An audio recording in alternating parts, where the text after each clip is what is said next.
Oh my gosh. It's you. I'm here. It's me. And You're here? I'm here. And you're all there.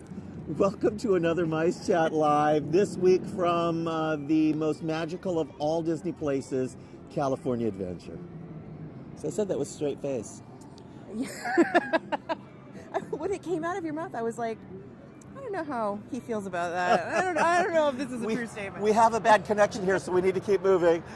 We're here for Lunar New Year, so we're going to take you on a little journey, quick journey through California Adventure, and then we'll go over to Disneyland, where it is maybe the most magical place on Earth. But California Adventure is getting better. It is. Lots of new attractions, and some big new things are happening starting right now because they've started construction on the new Avengers e-ticket that is going into Avengers Campus. 2 rides coming to Avengers 2 rides. Campus. One of them sounds it's going to be a lot like the same ride mechanism for Harry Potter and the Forbidden Journey. I am magically going to turn this around so you can see that the Lunar New Year food booths opened a day early, and that's why we said preview in the title of this video, because it is in fact a preview. So not everything has been working flawlessly today, long lines, lots of people were here earlier, in particular here with us, and we really liked most of what we tried. Do you have any standouts? Oh gosh. I'm moving to Suzanne. Any standouts for you? Firecracker, chocolate dessert. Oh, Yeah. that's right. That was good. Yep, that was pretty good. We tried the queso birria egg roll. Egg roll. That Yeah, was that was good. good. That was good.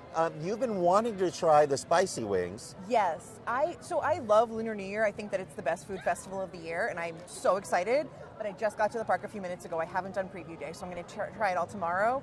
I don't know. I can't vouch for any of it, but I will say I'm super excited about the return of the Mickey hot dog bread. It's so delicious. It's like a sesame scallion bread, and it has pieces of hot dog. I don't even like hot dogs, but I love that so much.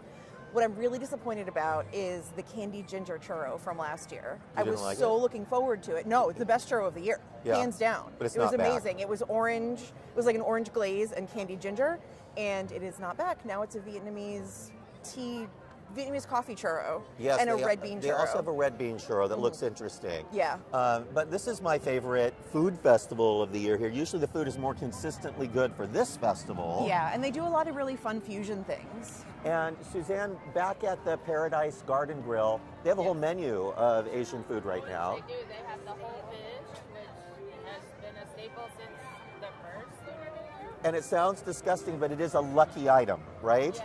So go ahead and eat the whole fish, head and tail and all, right? That's what Especially the eyeballs. Look at Kung Pao Bao. Kung Pao Bao. We tried that. It was good. We did. That was good. And we also tried No, that one was the plant-based. It was plant-based. pho bao Oh, yeah, the dip. It's like a beef dip. Delicious, but only 3 of them, and they were $9. Oh wow. More than $9, I think. That is the one thing I don't like about this festival is the food prices are outrageous for little tiny sample sizes, full price. Do you really think that people even look at those prices though? Like you're looking at the menu and you're like, oh, that one looks really great. I'm looking at this photo. Here's Let's why. get that one. So I have next to me here, I'm wearing my lanyard. So they started selling the lanyard today. You get a discount if you're a pass holder. So I got my discount, and it's 6 tastes for, gosh, now I can't remember how much it was. A lot of money. 45? That's with the. With the discount. Yeah, I would guess it's like 52 or something. And, about. so I'm just eating like crazy because I'm prepaid, so you don't, they really want you to do it that way. Longevity Noodle is probably the most popular of the booths in a way because they have my favorite dish of the festival, which is returning every year, garlic noodles. I don't even think they would be allowed to have this festival without the garlic noodles. People would riot. They're so good. And then the shrimp lo mein they've had for several years, very good as well. Lots of drinks and things that are dairy-free. They have a milk tea, and a lot of milk teas are actually dairy-free. And so I asked Jeffrey here, I said, milk tea, I need to go ask them if it's dairy-free. And he says, it literally has milk in the name, and you think you have to ask them? This is the super spicy booth. This is the one to watch out Yeah, for. Spice Traders. Oh, we're getting yelled at. The spicy chicken taco, fire chicken wings that Julie wants to try to see just how spicy they are. I wouldn't even go there. Like, I can't just try a spicy dish. I am fully doing it tomorrow. I am so excited. I love to test myself to see if I can handle hot ones. The answer is maybe, but I would regret it so much. But I love that Disneyland is increasingly doing spicy foods. I think they're really matching the appetite of the people who live locally and who come a lot. So we're seeing like a real progression. You have something cold to drink at the ready. I wish that the booths had more than just 2 items, but it's really good. And a lot of the restaurants participate. And I said, oh, Mike, we have to go to Lamplight Lounge. Mike's always, when you talk about food, he's always, yes. I think they did last year too. Theirs. And they don't always anymore because it's a lot of staffing. Then you can get in there and try all the food, and it's really great. Yeah. But if the upstairs patio is closed, it's really hard to get in there. So Julie, we're walking by Cars Land, and it's really the sign that the holidays are 100% over. 100% over. Everything is gone, all of the Christmas decor, and this is probably the most detailed land in the entire resort for the holidays. They have the banners over the street, and everything's made out of lug nuts and hubcaps and wrenches, and they do such a great job. And it's hard for the holidays to leave because you're like, oh, so much is leaving. But I am feeling the vibe of the resort today. We've walked through Disneyland and California Adventure already, and it all just feels like Disneyland. I love this time of year. I do too. January, February, March, it's nice and quiet. The weather is perfect. It's just exactly what I want an ideal park day to be. And look at the beautiful sky as the sun is setting. We have pink and blue in the sky. Wait time's really fast. I'll just show everybody since we're walking by this little board here. 85 minutes for Radiator Springs Racers. That's busy. Little Mermaid is temporarily closed, but earlier it had a 25-minute wait. 45-minute wait for Mike and Sully. 45 minutes. Maybe that's why they're... History where it definitely was not Monsters, Inc. in the beginning. No. But the immersion, the level of humor, I think it's wonderful. We are walking up on Bamboo Blessings, which has a not-to-miss item. It's the... where is it? There it is. Strawberry milk tea macaron. That is dairy-free. It has a banana milk. I think this is one of the best macarons of the year. I think the one that they do at Christmas time is really delicious, the chocolate one. But it sounds very snobby, but it is like, to me, a lot of macarons are like too much sugar. It's like too much on too much on too much, but they this can one be is nice and like overly subtle. sweet. My favorite one is from Jolly Holiday. It's the raspberry one. They is have really real good. fresh raspberries in it, which I think is. We have a question for. Is that the milk tea from over here, with the banana milk? And how is it? It's the brown sugar. Yes, brown sugar from this booth. Yeah. Okay, Blessings. and Fantastic. we were just talking about it, that it's on my must-try list, so I'm so glad to hear that. Suzanne, we are arguing over macarons at the resort, the best one. Do you have a favorite one? I don't really like macarons. That's it. You're off the Christmas list. Wait, you didn't laugh at her. Raspberry. I said I like monsters. You were like, wow, what a laughable person. It is Year of the Snake. We were wondering if they would use a Disney character this year for the symbol, but they just kind of created a Mickey head out of a snake.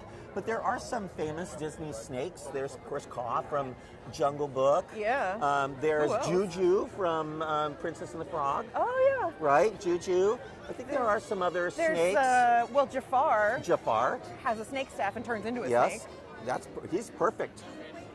No, How perfect! What a lucky character. Now I'm laughing at you. She's laughing with me, everyone. No, that's not true. Don't believe She's him. laughing at me. So one of my favorite times of the week is Thursdays when we go live. You know, there's always a lot of scheduling that has to happen to make this happen. I have to drive a couple of hours to get here, and Julie drives an hour or more to get here, and all of our friends spend the day with us shooting pictures for the Monday update. But then we clear our schedule at 5 o'clock and we do this live for an hour, and I love it. This may look a little different to you, Julie. They've changed the sign here at Carthay. It now says Carthay Circle Premium Dining. Ooh. So they're letting you know that inside is a very expensive restaurant. That's the premier part of the sign is premier dining. Carthay Circle, I think the upstairs, overlooked and underrated. I think they have delicious food. It's pricey and it's sometimes hard to get in, but I don't feel like people talk about it the same way that they talk about Blue Bayou or Napa Rose. And I think it's on that three level. opportunities here. They have a separate menu downstairs that's at street level there. Upstairs, a full dining room, and they have patio dining, which I really like. And then they have an interior bar. Yes. And it's lovely. You can't just go and sit in the bar, though. You have to do the alfresco dining to get into the bar. Oh, I did not know that. I'm an expert at Disney bars. Well, no Christmas tree here in Carthay Plaza behind Walt and Mickey.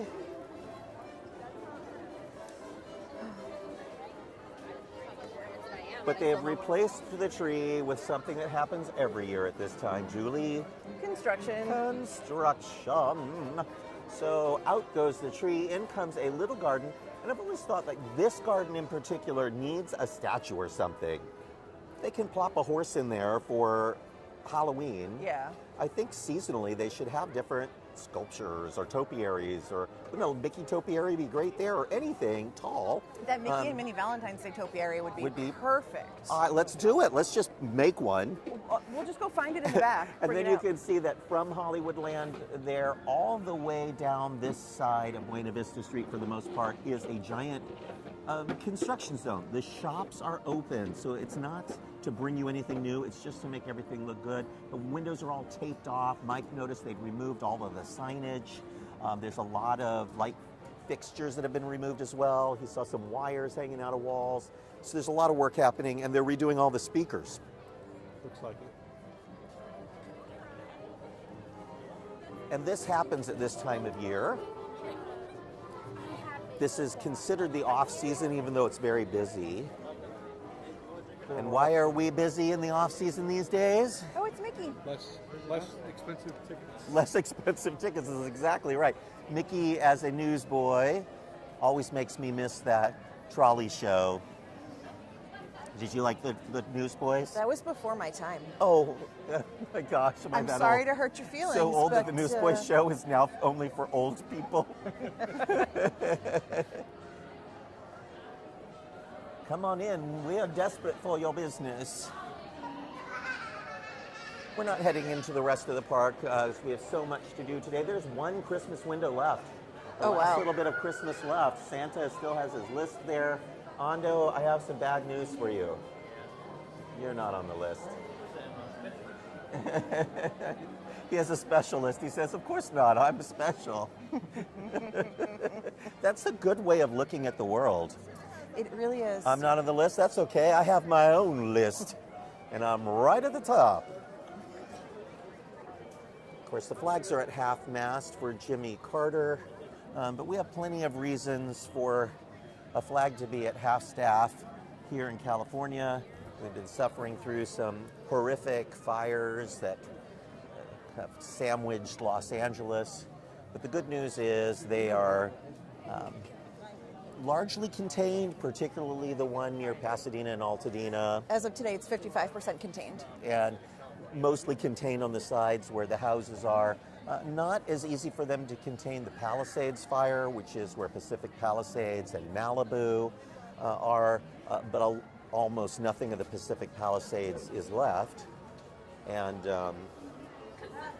good friends of ours lost their home in Malibu. Horrible situation.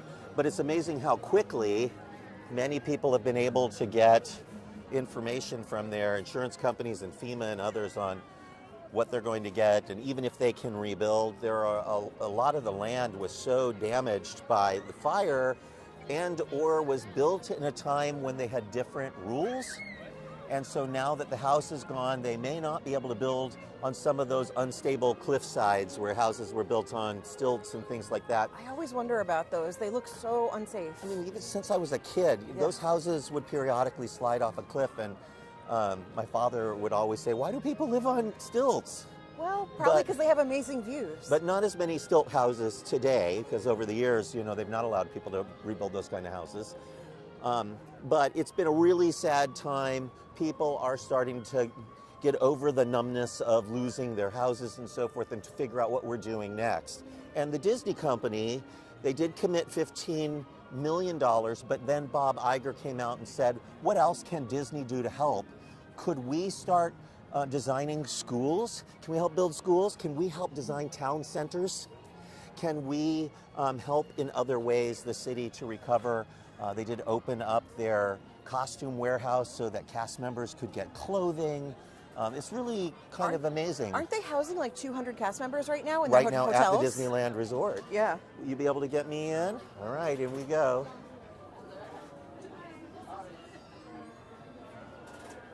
There's Mickey over there. And you can see that there are construction walls right behind Mickey, but there were just construction walls here for months and months and months.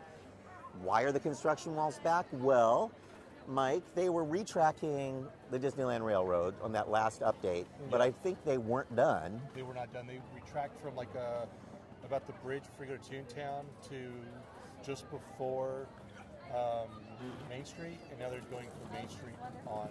So from Main Street through to New Orleans Square is what I was confirmed, and once that's done, there will be some other little updates. The train will then reopen. So they're just taking this opportunity to kind of build on the momentum of that last refurb while they have everything on site to get this one done.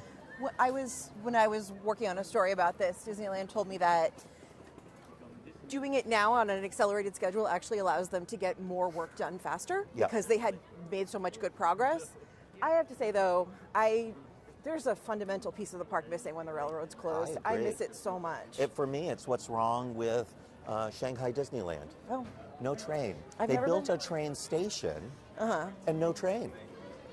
The trains just don't hear. I've done the train at Disneyland Paris, and it tries, but it's not this. Even the Walt Disney World train is not the same as the Disneyland Railroad. Ride it, I think it's important that it's there. Yeah, because just the whole noise, idea, the atmosphere. The whole reason Walt built this park was to sort of be a giant train set for himself.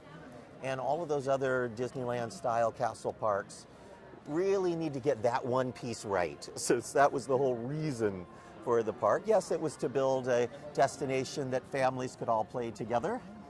Speaking of Walt Disney, as Julie points us towards great moments with Mr.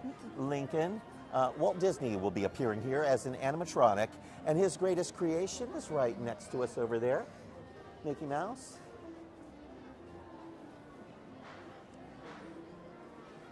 But Lincoln isn't gone forever, is he, Julie? He is definitely not. He will be coming back.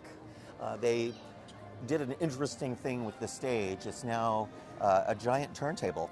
So the Walt Disney story is on one side. Oh, fun. And then the turntable rotates, and Lincoln's set is on the other side, so they will actually be able to alternate the shows. Taking a page out of the Lion King Broadway show. Oh, I need that. Where the stage turns and Pride Rock comes right out of the stage. I have never seen Lion King on Broadway. I've seen it a million times on touring productions. It's different on Broadway because they have Pride Rock built into the stage itself. So there's a plate on the floor that turns in a circle, and the Pride Rock just grows up out of it. It is one of the most spectacular things I've ever seen on Broadway. Amazing. I don't know how we managed to do this, Mike, but we walked through two park gates and didn't show these fine people that both sets of the new gates were in operation today. They are, but on the Disneyland side, It's just now, an exit. It's exit. They're using it for the entrance, but they're still scanning your ticket or your wristband, and then the gates are just open, so they're not even truly functioning right now. It doesn't seem like. But California Adventure, what they're doing, you do go through the gate if you choose to go that section. A cast member scans your ticket. Eventually, you will be scanning your own ticket. Yep. You'll be tapping with your Magic Band, which will be the quickest way. And we assume they will roll out an update with your ticket in your Apple Wallet or your Android Wallet, and you'll be able to tap in with RFID. We hope. That's the way they do it at Disney World. Otherwise, you'll have to scan your ticket. Did you see a scanner for a barcode? Not for a barcode, no. So there has to be a way to get you in with a regular ticket. So it would have to be your ticket is in your app and you scan your app. Yeah, sure. And then also they're working on the gates. The gates were pulled down at the monorail in downtown Disney right now as well. They're putting the new gates there. Probably putting the new gates in there. They're doing the same thing. They're also building a second set of gates at both California Adventure and Disneyland. So they had one section of the new gates in both parks. Now they're building a second section in both parks. And I'm guessing once that section opens, they'll need to start using them all the time for regular guests because they'll run out of gates if they don't. Julie, Main Street without its garlands, without its tree. Well, you know what? You're catching me at the perfect hour. I Yes. feel like it's magic time on Main Street. The lights are coming up, they're twinkling, the castle's illuminated. This is any time of year. This is the single best time of day to be on Main Street. It is. So I'm not going to complain about it being January and they're not making any fancy decorations. Beyond Mike's favorite time of night, which is golden hour. Yes. But it is that moment after golden hour where you still have a little bit of light, but now all of the night lights are twinkling on. So we've got the gas lamps on Main Street, some twinkling lights in the trees around the hub. It is lovely. And we have just enough light in the sky that you all can still see us in this video. We're going to walk all the way to the castle so we can see if it's warm enough for the snow to melt. Speaking of your favorite macaron, not available right now at Jolly Holiday, but it is available at Gibson Girl. I did not They know moved that. it to the ice cream parlor, so it's available while this bakery is closed. That's very important to me. Speaking of the bakery being closed, look at all that construction. It sort of looks like a mine ride. You know, all of that construction there without scrims in front of it. It's just been too windy for scrims, folks. So right now, it looks like they're building a Mad Mouse coaster. It's funny that you say mine because I looked at it and I thought, oh, that looks like Seven Dwarfs Mine Train. It does. Yeah. Long line of people over here. They're probably waiting in line to get their photos taken. It's the right time of day for those photos. It's very beautiful right now.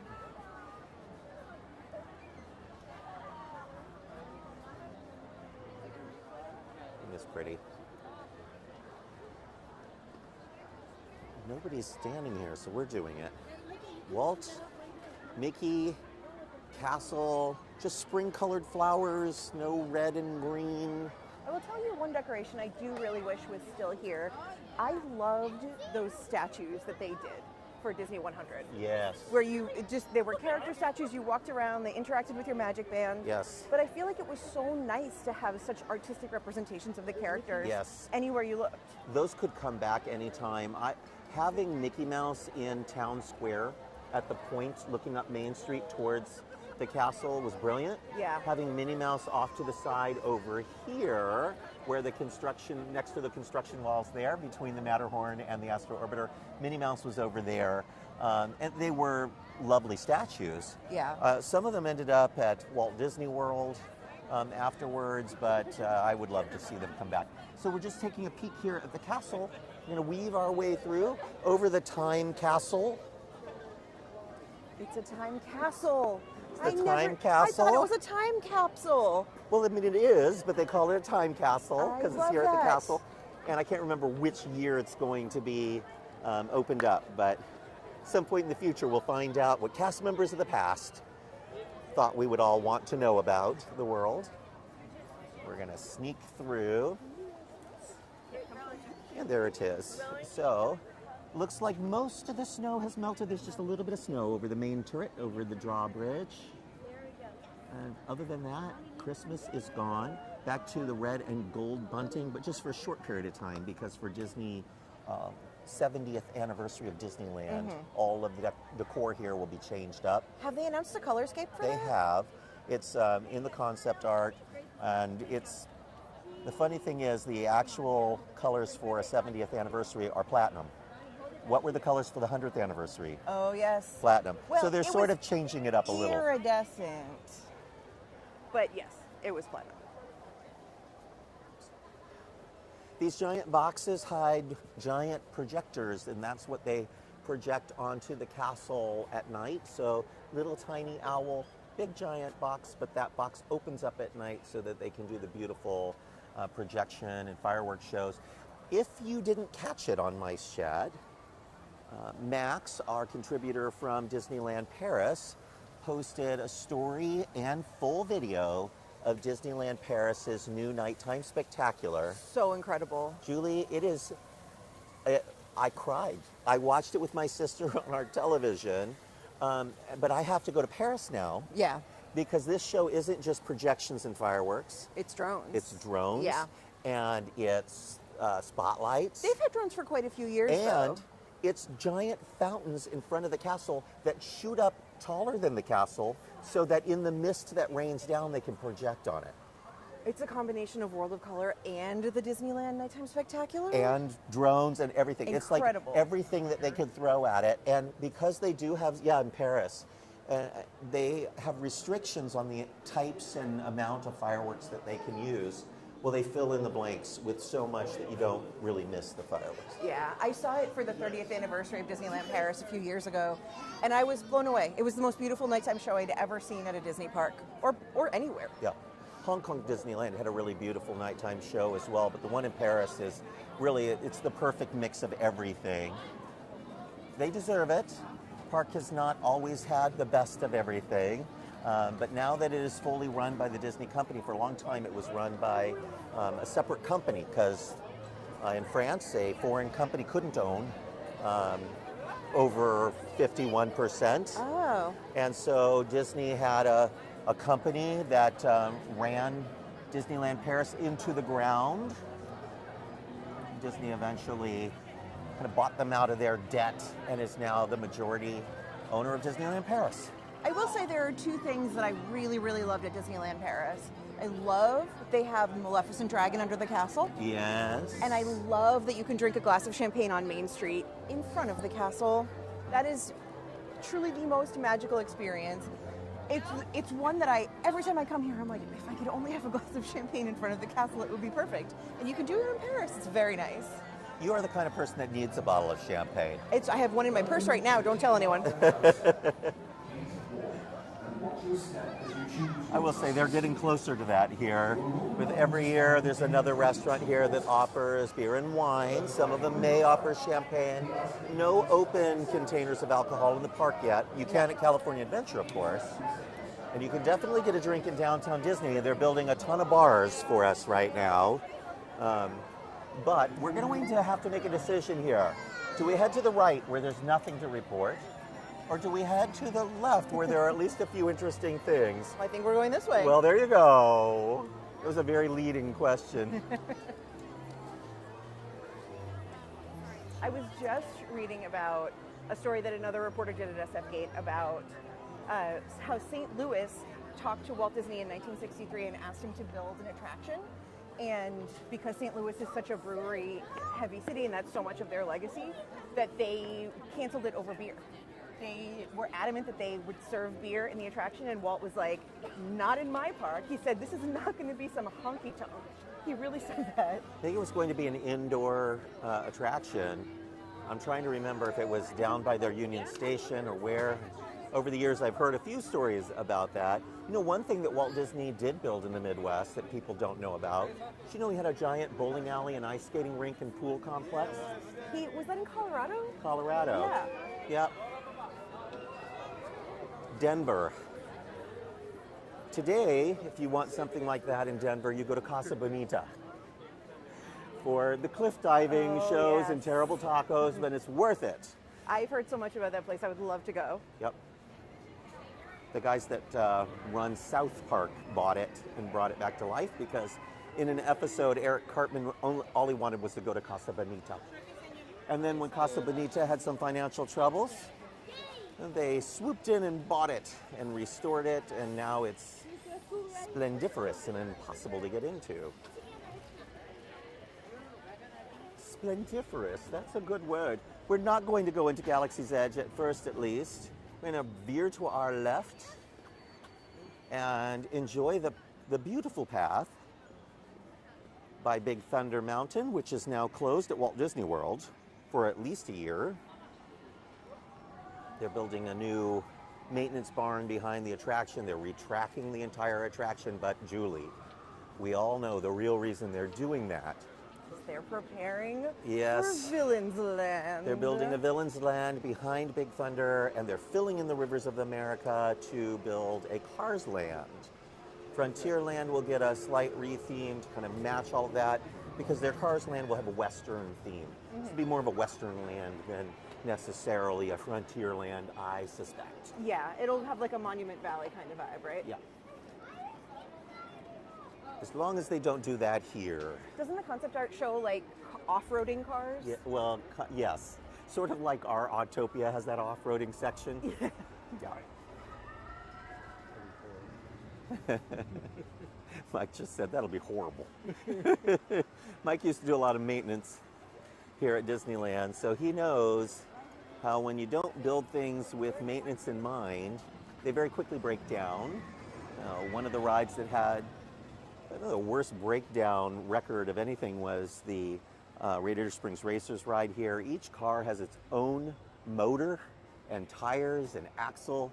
They're constantly in need of fixing and maintaining. The same was true of rocket rods, constantly blowing through their tires and blowing out their motors.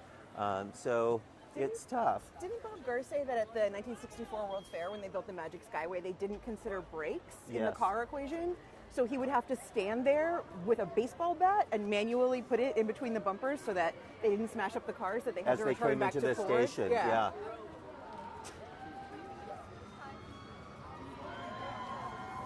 He did that. He said that at a MiceChat event about the World's Fair last year, I think it was. That was a great event. I keep telling you, I would like you to bring that back.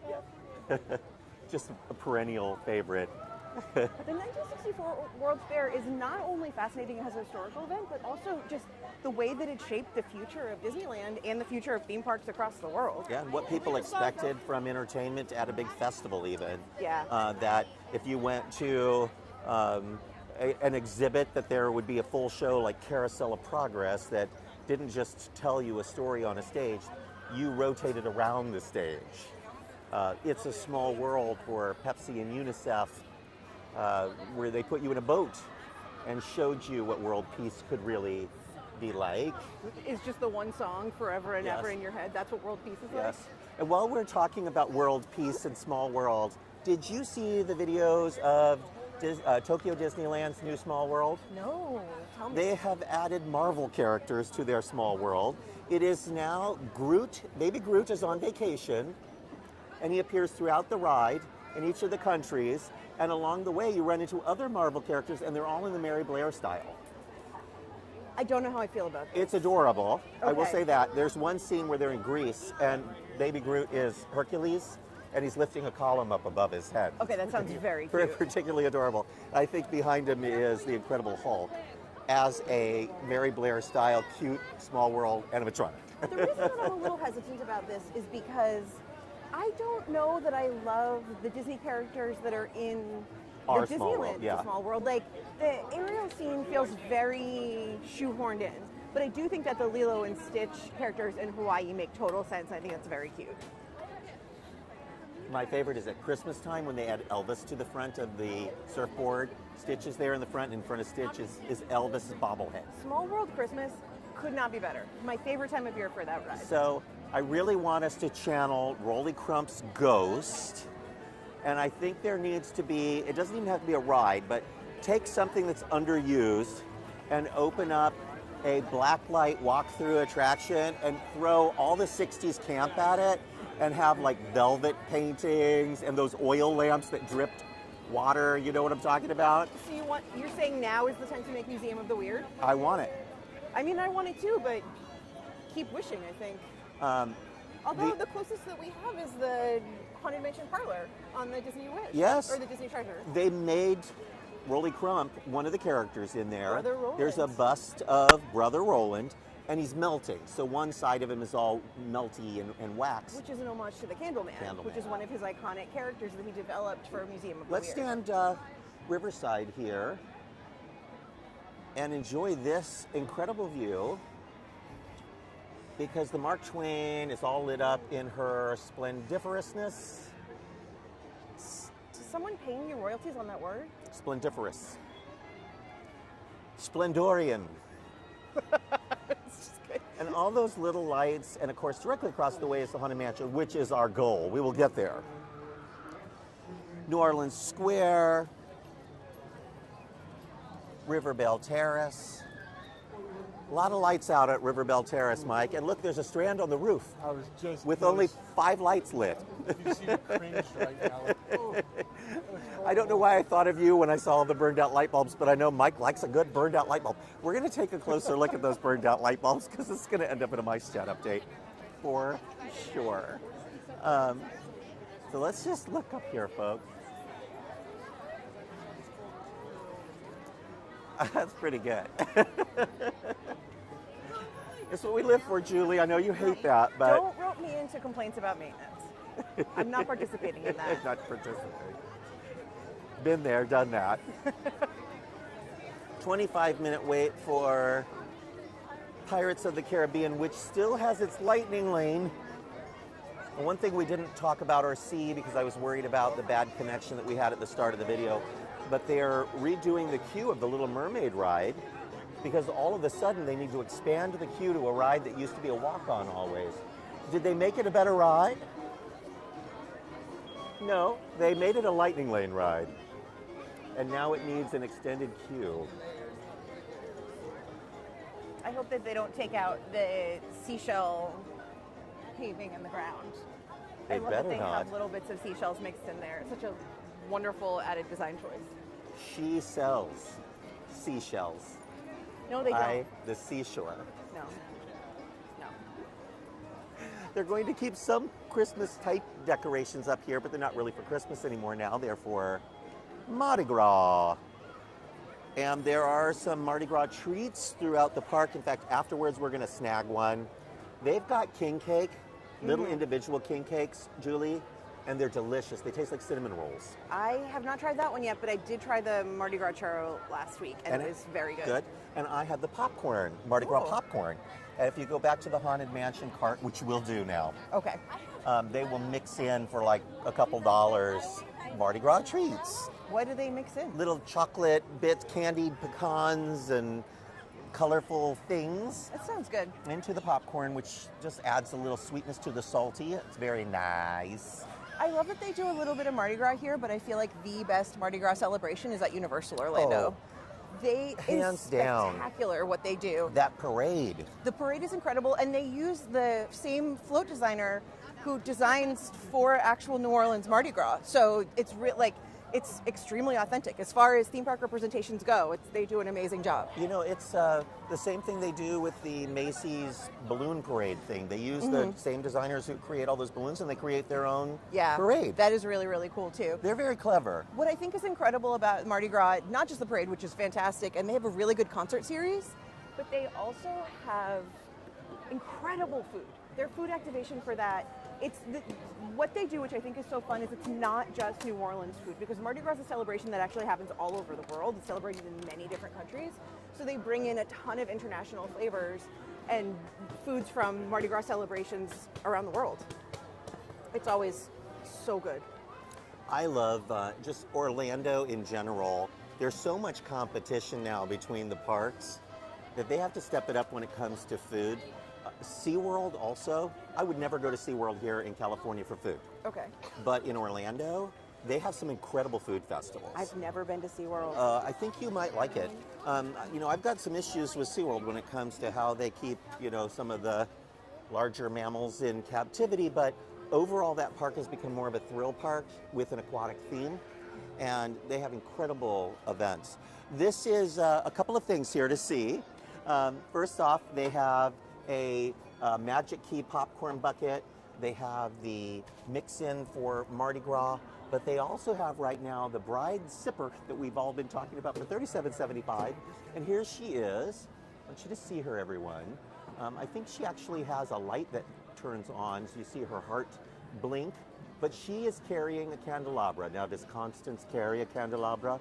No, because this is a different type of bride, and this will be the bride that we will all see in the Haunted Mansion when it finally reopens this weekend. Okay, I have questions about this. Yes, and we'll talk about her because we're going to stand in front of her abode, the beautiful Haunted Mansion, decaying majesty. When they debut the new bride character, is it a redesign of Yes. Constance Hatchaway, or is it a new bride? Well, I'm not entirely sure of the story aspect of it, but technology-wise, The new bride is very reminiscent of the original bride, who had a candle in her hand So her, and a beating heart. But her name wasn't always Constance, No. right? When did they introduce Constance? When they put this new bride with the projection on her face in the attic, Okay. they started using that phrase. But I think they're kind of hearkening back a little more to the original version of the bride. You'd walk in the room and you hear the thump thump of her heart, and you would see her at the end holding a candle, but she did nothing except she had a beating heart. Then they replaced her with Constance, who had projections on her face and all of the dead husbands in the attic and all of the wedding gifts underneath, which is a lovely story. And their heads lovely story of murder, love and murder. And now I think they're combining a lot of those elements, and the new bride will have projection, animation, and Pepper's ghost effect. So I believe she disappears, but you see the candelabra floating in the air, and then she reappears and the candelabra is in her hand. Oh, I'm so excited. I think that's what we're going to see. I do want to know more about the story, but how much story can you get when you just walk through? Ah, there's my favorite Imagineer right back there. Sorry, Kim, just letting everyone know I love you. Does everyone want to just say hi really fast to the MiceChat Live folks? President of Disneyland, Ken Potrock, and Kim Irvine, legendary Imagineer who did the redesign of Mansion and the store at the exit that we're going to look at now. Do you hang out, Dusty, in this land Well, I run into you here. every time? Because you eat here all the time. You're always looking for king cake. That's my big advice to you. Get the king cake. The little individual size, delicious. Tastes like a cinnamon roll, but it's iced. Delicious. I was already planning on the gumbo. We can't. Gumball Rally, are you ready? You're gonna come to Gumball Rally this year? Sounds fine. All right, I want you to do it. Kim, good to see you. Hurry back. Good one. We were talking about the Haunted Mansion and the new bride, and there were the people that designed it. Only at Disneyland. I do like it that we see Ken in the park all the time. Mike and I just ran into him 2 weeks ago in that same spot. Oh, wow. So really, you do only hang out here. This is where we were last week, too. Yes. It's supposed to open on Saturday, and then the shop is finally open. From this angle, it doesn't look so bad. It is quite tall, particularly I think because the hill is sloping up here, and so it kind of from this direction, like from Tiana's towards the mansion, it overshadows the mansion. But it does create a berm between the Bayou and New Orleans. So on this side of the shop, it's New Orleans Square. On this side of the shop, it's the Bayou Country. And this shop is sort of the transition. Yeah. Kind of separates the two. Madame Leota's ball there, the lamp directly above the door on the inside is a picture of Kim Irvine's mother, Leota Toombs. You've seen that. Isn't that chandelier an original piece of the Haunted Mansion? It the is. first In Haunted fact, Mansion? it used to appear exactly as it is now over Madame Leota's crystal ball. And it had to go away for a very important reason. Today, the ball floats. Yeah, they levitated Madame Leota's head. That's right. So she floats over the table now, so they couldn't have the chandelier there. They probably could now, but I love that they've brought back this classic piece of history. See the L on top of the lantern? You probably would never notice that when you were on the ride, but the L for Leota right at the front of the chandelier. And then one of her many crystal balls there with some projected effects inside. There is Leota in her human form before her head is inside the ball. You're very Leota inspired. I can see you having your own crystal ball. And then over there is our bride, the bride sipper with her candelabra. And she, I think, will have a beating heart. So I think what we're going to see is her beating heart and the candelabra. I can't wait. I'm manifesting this. It's going to happen tomorrow. We've waited 16 months for the original Haunted Mansion to come back, and I truly feel like I cannot wait one more second.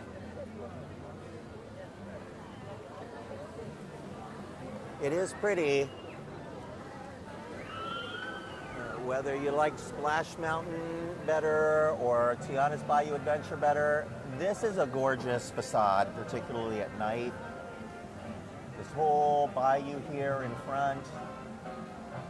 Mountain is gorgeously lit, lots of foliage, it feels very green. I like the look of it. Mike, one thing that's not working is already that water wheel is broken. They have a hard time keeping water wheels working in this park.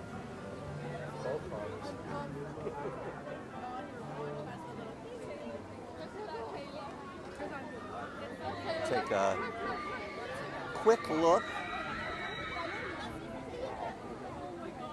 at the Bayou Country sign there. It's so nice at night. Julie, don't you love this? The lighting effect of the fireflies in the sign. That's such a great night. detail. I love it. It's just perfect. And I have this theory. The reason that they went ahead and named this Bayou Country instead of keeping it as Critter Country, and it would have worked great as Critter Country, right? There's critters in this ride, there's critters in the Winnie the Pooh ride, but when they changed the name to Bayou Country, it fits this ride perfectly, but it does not fit the Winnie the Pooh ride or the Winnie the Pooh candy shop Oh no. at all. And I believe that they are working on a new dark ride to replace Pooh that has to do with the Bayou. So perhaps Nope. No, thank you. Ray and Evangeline's story. That would be very, very sweet, but I love that ride. I genuinely hope it doesn't go anywhere. I would imagine we would see Winnie the Pooh pop up, maybe in Fantasyland somewhere, perhaps replacing Pinocchio, which I know perennially there's an Imagineer that wants to replace Pinocchio because it's the least attended of the Fantasyland dark rides. Very scary, and it's the one that they have not updated. So I would guess that because it's not Pooh Country or the 100 Acre Woods or Critter Country, it's Bayou Country. Eventually something has to happen for that to make sense. You see no Winnie the Pooh on that sign. A mass of people there coming and going, so we won't go all the way back there. Have you been to Hungry Bear Barbecue Jamboree yet? I have. I've eaten there twice. I think I end up eating there almost every visit now, only because I'm from the Midwest and I love me some barbecue. I loved it at first, and I'm starting to find the flaws in it, particularly in portion size and variety. I waited an hour the other night for a brisket sandwich, and it was dry after all of that, so I had to just slather it with barbecue sauce, which is okay. Barbecue is a great barbecue sauce delivery vehicle. It is. The corn ribs here are fantastic. I really enjoyed those. Those are so good. I would love some cornbread here. I'd like better desserts. The old Big Thunder barbecue, which we're practically walking into right now, no longer exists because it became Galaxy's Edge, had family style seating. So you'd get a bucket of ribs, a bucket of fried chicken. There would be sides like baked beans and coleslaw that was served. I know something about that though. It's the same coleslaw recipe at Hungry Bear. The coleslaw is. Yeah, I talked to one of the chefs. That's and nice. I was asking him about the barbecue, and he said we took the exact same recipe and replicated it, and we're serving it now. So it was like a fan favorite, and they It's good. revived it. It's not an overly creamy coleslaw. I do like that one. I think it's very, very good. I do too. But what I miss from the old barbecue, Big Thunder barbecue, are the desserts. They had skillet-style desserts like apple cobbler in a cast iron skillet and brownie with a la mode in a skillet. Is that similar to what they do now at Toy Story Rodeo Roundup? Yes, very much so. Yeah, I in fact, love I that really restaurant. like Toy Story Roundup barbecue. Is fantastic. Yeah, I thought that was. I only went there once, but I loved it. For those who don't know what the Toy Story Roundup barbecue is, at the Studios Park in Florida, they built in Toy Story Land a barbecue restaurant, and it's themed to Andy's Toy Box, sort of, and there's a barbecue there. It's cute. Indoor seating. It's served, servers, so it's not quick serve. Yeah. And you can linger in the air conditioning, which is nice. What I was really blown away by, I thought that the barbecue was very good, but I was blown away by the plant-based barbecue. It was far and away so delicious. They had tons of like fake meats, like smoked sausages and stuff, but then they had like a grilled or smoked cauliflower thing that was insane. Like just Really? everything about it. I loved the plant-based food. That at sounds yummy. Probably the best plant-based food I've ever had at any Disney park. A few barbecue options at Walt Disney World. Another really good one is Flame Tree at Animal Kingdom, which is yes. excellent and beautiful views. There's the Regal Eagle at Epcot, which is fantastic. There's one that Mike and I went to a couple weeks ago. Hoop-de-doo. Hoop-de-doo musical show. review. Still never done Hoop-de-doo, that. My hoop-de-doo. friends rave about it. You would live for it. It's the kind of thing that you go back to your room, can dancing. You're like, it's insane. The music is fun and catchy. The food is good. It's just dinner and a show. It's really fun. So you would describe it as maybe a hootenanny? Thank you for that.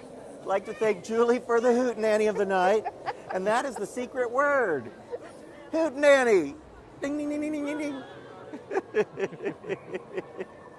And then the last of the barbecue that I can remember off the top of my head in Disney Springs, the Polite Pig. Have you been there? I have, yes. We went to the Polite Pig. Yeah, Good. it was so good. So good. Their bourbon selection is insane. They have like 100 bourbons and whiskeys. We're going to get a barbecue place that's named after bourbon here. Really? Yeah. I'm trying to remember the whole name. Suzanne, if she's still around, might remember the barbecue place that they're building in downtown Disney. Do you remember the name? They did. We know the name of both restaurants. There's a steakhouse and a barbecue place in the same building that Tortilla Joe's used to be. Will those be Disney operated or will they be outsourced? They're all, Disney's not running any of the restaurants in downtown Disney anymore. Everything's a vendor, which is great for Disney because they get the rent every month and a portion of the sales. It's a great deal for Disney, and they don't have to do any of the work, and they make all the money. So I think that's their model for downtown Disney. And then they fill in the blanks with their own shops. So very soon we're going to see the opening of the Wonderful World of Sweets. I will just say very soon. And we also recently saw the opening of the Parkside Market. Mike has been there a lot. Julie, you've been there a lot. I've been there twice. I really liked it. But so I have a pro tip in this situation. So downstairs they just have like walk up quick service food, but if you go upstairs, you can sit in the Vista Lounge, which has gorgeous views of Disneyland Resort and monorail when it is up and running. And they will bring you all of that food table service. So you can just sit and enjoy and and it order doesn't and cost they'll bring it any to you. different. You just have Doesn't to cost tip more. your server. Plus you can get all the drinks from the bar up there, and they have good drinks. They have an old-fashioned type drink that's smoked. It's delicious. Morning Mist, and because it's got the smoke on top. And They smoke it. Mike discovered this, that if you eat upstairs at Vista, you get the 6-hour sit-down dining parking validation at downtown Disney. Right, not from the quick serve downstairs, just No. from the Only from table serve upstairs. upstairs. Yep. I think I don't know if it's specifically at the bar. You have to have a server. You have to Yep. Pearl's Pearl's Roadside Barbecue. Roadside Barbecue, and then the steakhouse. Does it say what the Arthur and Son Steak and Bourbon? I knew there was bourbon in there somewhere.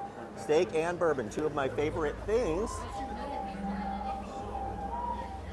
So they've removed all of the Christmas decorations from Galaxy's Edge. Not one of you is going to call me out on that? I'm not listening anymore. I'm not listening anymore. Julie's done. She's already looking at her phone like, how long is this thing going to last? I'll tell you, my Jules here, First she's of all, not feeling great. I was not on my phone. I was looking at one of the stalls in Blackfire Market. She sets a timer at the beginning of every video, and then she starts pointing at it. She's like, you got 5 minutes. No, tell these people. Tell these people. What a liar you are! I would love to. That is not true at all. Craig, you are correct. There are no Christmas decorations in Galaxy's Edge. I'm just giving everyone a hard time because I would love to see them do, obviously not Christmas, but yes, what's a winter holiday in space? What does that look like? If they can do something in Cars Land, they could certainly do something fun here. And it doesn't mean lights and garlands on the buildings, but even specialty foods and specialty entertainment and just a celebration here in Galaxy's Edge. They could, do spotlights on the buildings or something just to give it a festive feel. When I does think it would be Life Day wonderful. happen? It happens, the official Life Day is in November sometime, I think. I'm not sure. But there's a day for Life Day. Disney does celebrate it throughout the season, but they only celebrate it by doing a couple of merch options and a couple of food items. So you'll see something here at Docking Bay and something at some of the shops in the little marketplace that we just in. We're headed down these stairs, well-lit stairs. Mike pointed out to me that they light the underside of the hand rails there. Bard, the droid up there that's so well lit, does a really cool thing, Julie. I was just thinking about that. I don't know if I've ever noticed him before.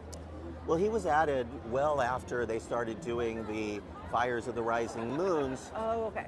But the really cool thing about Bard is he's the storyteller that's telling you the stories of Black Spire outposts, and at nights that they do fireworks. You hear John Williams Star Wars music in here while the fireworks go above you. And it's synced perfectly to the fireworks.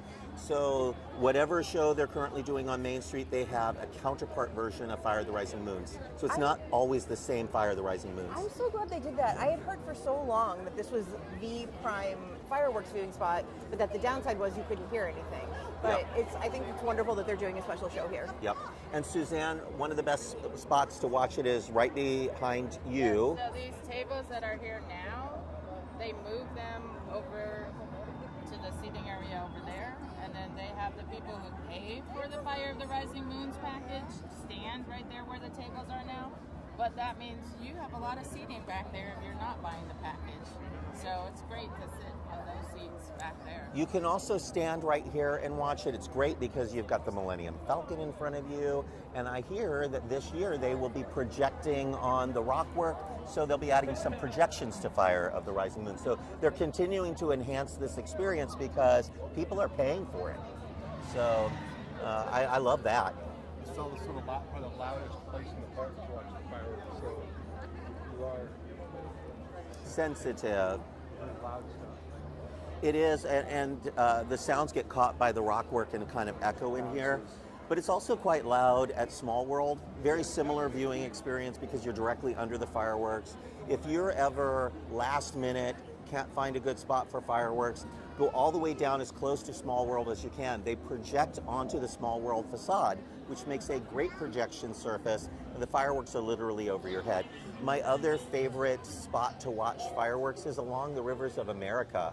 If you go towards the Haunted Mansion along the river, the fireworks are lined up directly behind the little hut on the stage at Tom Sawyer's Island there, and you'll see the fireworks behind you, and they put the mist screens up and they project on the mist screens. Did you know that? I did not know that. So it's a great spot. So you can always see fireworks. And family the other day, and they were way down on Main Street. They did not have a good spot for fireworks. The kids were being fussy. The lady was complaining, and I told her, go over to New Orleans Square and get a spot along the river.